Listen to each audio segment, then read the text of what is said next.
It's been noted that church attendance has been decreasing, and many churches around the country are actually closing. What's behind this? I'm George Roper. I pastor a church here in the New York area. It has been recognized that church attendance has been decreasing. Analytics have actually shown that people are not attending church the way they once did. And so I'd like to consider what's behind this. When you look at it and you look at how our culture has changed, people do not recognize God in the same way. That mystique, that awe is not there. That dependency upon God is no longer as prevalent as it once was. When you think about it, in the past, people would look to God for needs that they were unable to fulfill or address themselves, be it food, shelter, health, things that beyond their understanding and control. But what do we have in our society today? We have an abundance of everything. We have an abundance of food. We have an abundance of just prosperity, so much so that we need to find time to spend our free time. Particularly in first world countries, this is how we function and live our lives. Beyond that, look at technology. Technology gives us the answer for everything that we need. We don't need God or to look to God. Technology will tell us. If you have a medical issue, technology, medicine will address that for you. In the past, and we could read that many times in many narratives in the Bible, if you were having difficulty having a child, getting pregnant, you would look to God. Today, medicine can take care of that for you and address it. So much so that many may feel they don't need God. And what has happened is God is being replaced with our own sense of self, with our own autonomy, our own abilities. We could do things on our own. We don't need God. And that's a prevalent way of thinking, particularly among many young people and the generations that have come after them. This notion of God is antiquated.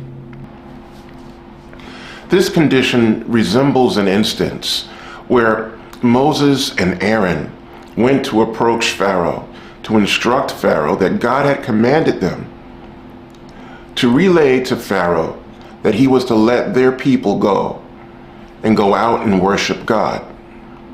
So, of course, as God had told Moses and Aaron earlier, Pharaoh would ask for proof that this God actually gave Moses such a mandate. And so, in return, as God instructed Moses and Aaron to do, Aaron threw his staff onto the ground, a wooden staff, and it became a snake. Impressive, isn't it? Not to Pharaoh, because Pharaoh's magicians could do the very same thing. In fact, the first 3 miracles Pharaoh was able to duplicate through his magicians and his wise men and soothsayers. And so you have this instance where I don't need God. I could duplicate whatever God would need to do. In that sense, in Pharaoh's day, and he came to see that he was ill-equipped to rival God. And people of our day one day will come to recognize the same, and that they do need God. But you see what's happening here. People in their minds are going, I could take care of myself. All the things that I would have had to look to God for, all the things that my forefathers would have had to look to God for, I can now do on my own. So, what do? How do we address that? How do we make it so that God is more prevalent, or certainly the need for God is more prevalent and how people view their lives. Well, I say you simply need to keep doing what you're doing. You need to keep focusing on God and looking to God for your own life, and looking to God to transform your mind and put his character in you as an example, as a light to others, to endure the environment that we're in. Because in time, people will come to see that the things that they have come to replace God with are unfulfilling. They indeed are incomplete as they are. And they're looking to fill those gaps and those holes in their lives and their sense of self with the pastimes, with the technology, with the things that they may be chasing as relevant. And they're going to have a moment just as Solomon did, where he saw that all the things that he was chasing, it was all vanity. It didn't accomplish anything. It didn't fulfill you, complete you.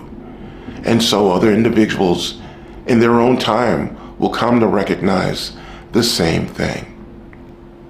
Christ did say that the road to death was very broad and wide, and the road to life was narrow.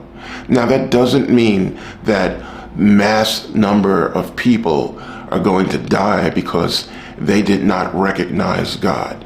But what it does mean is that path that is most appealing certainly is a path that, if God were not to intervene, would lead to death. And in their own time, people will come to recognize who God is and to re-engage with God, but in their own time. And what happens is those on that narrow path, those that God is working with now, presently, that God has worked with in the past, they will come to see and recognize how God is going to fulfill his obligations to the rest of humanity, how God is going to bring those individuals back to have a relationship with him. And those that he has been working with now will be the example to those individuals. They will grow to completeness, to reflect God the way he actually is, in mind and in appearance. And those that were on that path, that wide path that would lead to death, would see that, whether it be today in this life or in the future. Because when they do change, when they do have that epiphany, what's going to happen? They're going to look at those individuals, they're going to look at you that have kept up the faith, and they're going to go, oh, that's what I'm supposed to do. That's what I need to do. This is how I would go find God. And if they're not looking at you presently, and if you are not available for them as an example now, they may recall your behavior and your commitment to God when they come to terms, when they come to fruition of, hey, I do need God, and this is what I need to do. And I remember these individuals were doing that. And so we need to continue to be an example for those individuals when they are ready, when they are called, when they are dealt with as an example. We need to present ourselves as an example starting now, so that they can recall that or see that when they do come to change, when God does reach out to them.